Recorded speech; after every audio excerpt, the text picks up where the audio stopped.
paraître, avoir, ce sont 3 verbes qui règlent nos vies du début jusqu'à la fin. Mais attention au piège. Quand on est dans l'être égoïste, narcissique, matérialiste, on n'est finalement jamais satisfait et on perd sa vie à vouloir paraître plus beau, plus jeune, plus riche. On veut paraître comme un clone des critères de la mode et surtout ne pas y déroger. La beauté physique nous attire comme un miroir aux alouettes. Dans certains pays qui ne font que nous devancer malheureusement, les opérations de chirurgie esthétique sont si rémunératrices qu'il est difficile de trouver des chirurgiens pour des interventions vitales. On se perd aussi quand on passe sa vie à accumuler toujours plus de richesses. Être atteint de fièvre acheteuse n'apporte bien entendu pas le bonheur.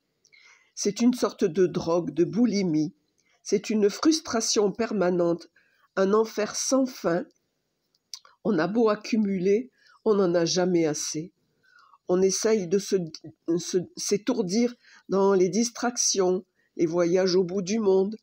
On paye les footballeurs des fortunes, ce qui prouve bien l'importance de que notre société infantile donne au divertissement.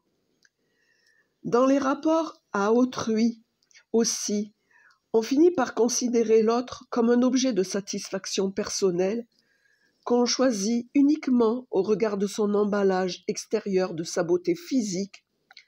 On l'utilise, puis on le jette pour passer au suivant. D'ailleurs, on s'aime tellement que souvent on cherche à trouver son alter ego, son autre soi-même, pareil en tout point, même goût, même comportement, oubliant que c'est de la différence qu'on s'enrichit.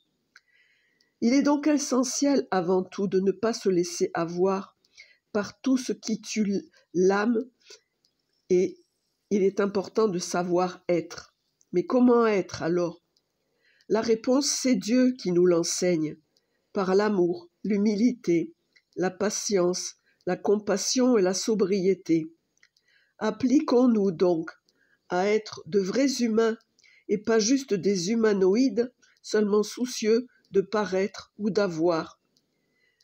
Là où se trouve le vrai bonheur, c'est justement être en vérité une personne d'amour.